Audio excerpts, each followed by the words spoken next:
Hey guys, today we're going to change the thermostat on a 2005 Ford Freestar with the 4.2 liter V6. Now your first step is to get a drain pan, go to passenger side front of the van. Now up under here, I do believe under this cover, there is a petcock to open to drain it. It seems like a lot of work to remove this cover. It's steel. So I went ahead and just get a light on.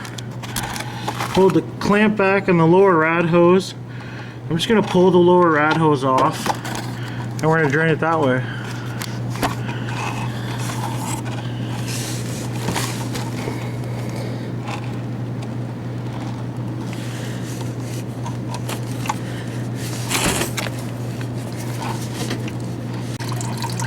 Now when you get the lower rad hose off, you can move on to your next step.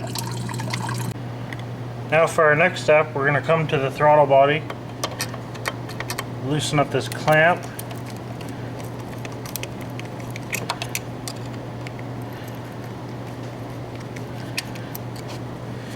disconnect the connection from the MAF sensor, pull this boot back, should pull off like that. Now we've disconnected the boot from the throttle body.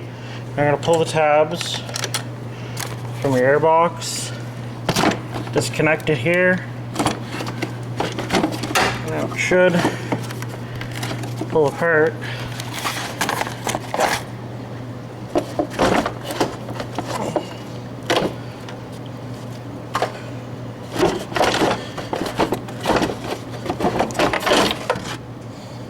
Now is a good time to check your air filter.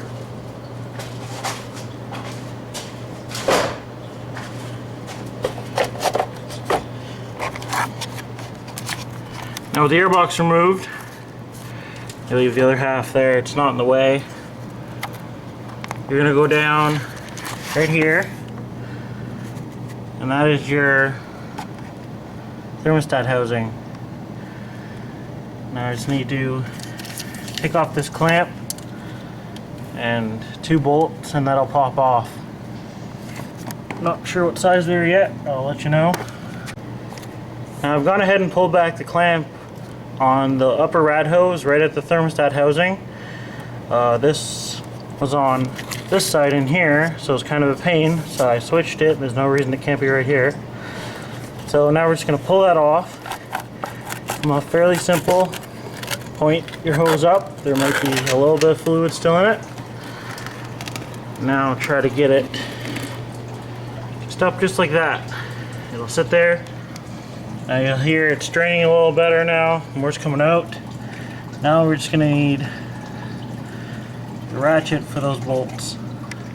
Now we take our 1/4" ratchet with extension and a 8mm socket. Go down here the thermostat housing and crack off the 2 bolts. Well, these shouldn't be on very tight. The right one's a little bit of a pain. If you want, you can take off the heater core hose.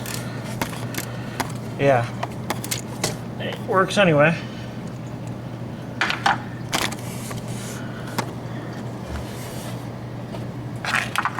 So yeah, go ahead and take these bolts out. After you crack them, they'll probably come out with your hand.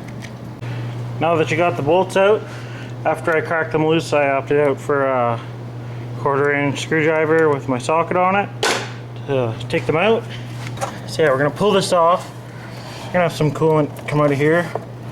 Not enough to care.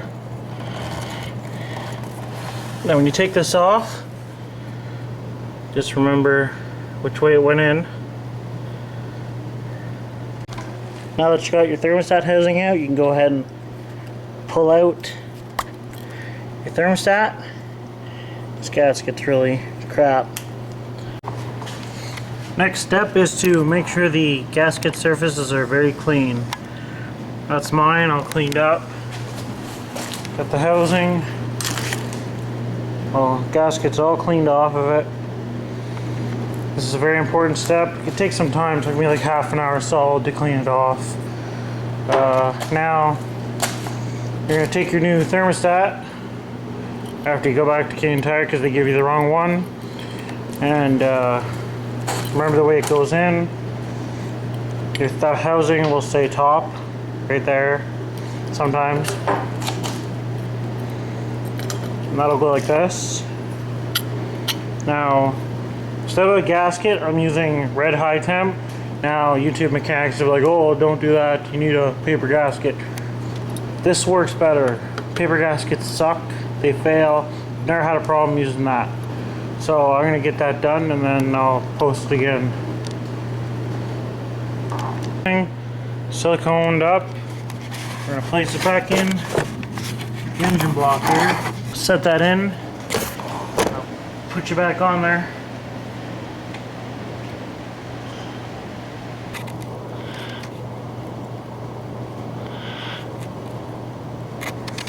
Now that you got that on, if you hold for a couple seconds, the silicone will actually help it stick there while you put in the bolts. Okay, now that you got the thermostat housing in place, the bolts are in, but they're just hand tight.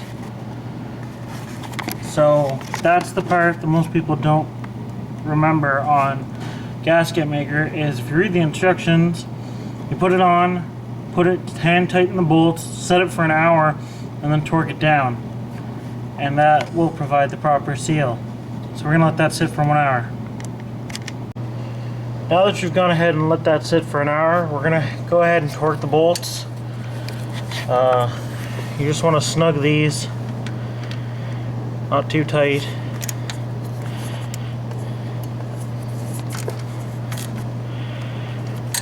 You want to do it evenly.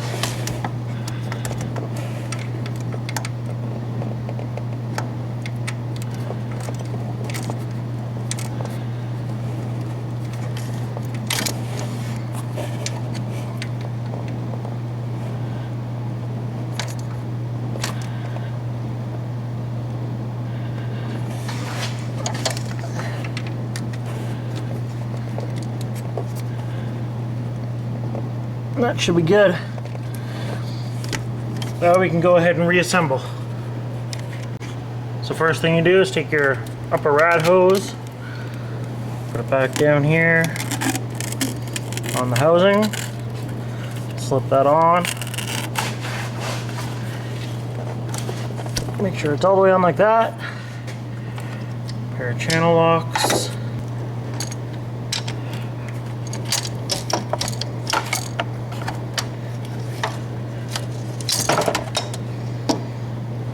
That's on.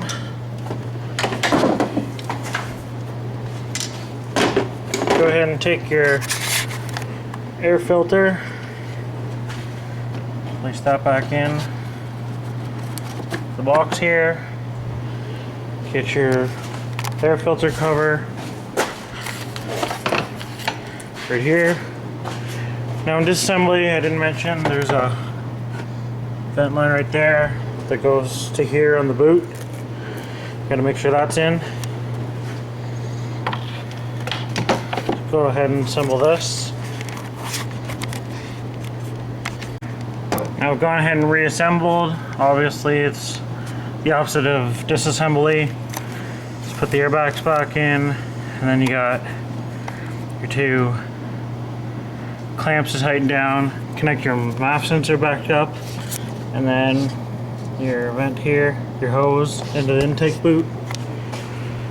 Now I just want to reconnect your lower rad hose if that's how you did it, or put the petcock valve back in, refill your overflow, start your vehicle with heat on full, make sure you're in a garage to have the door open, and top up your fluid as it goes down, watch your temperature, and then of course check for leaks, which you can look pretty simple on this vehicle right here. You'll be able to see it. So yeah, thanks for watching. Feel free to subscribe for more videos like this, and talk to you guys later.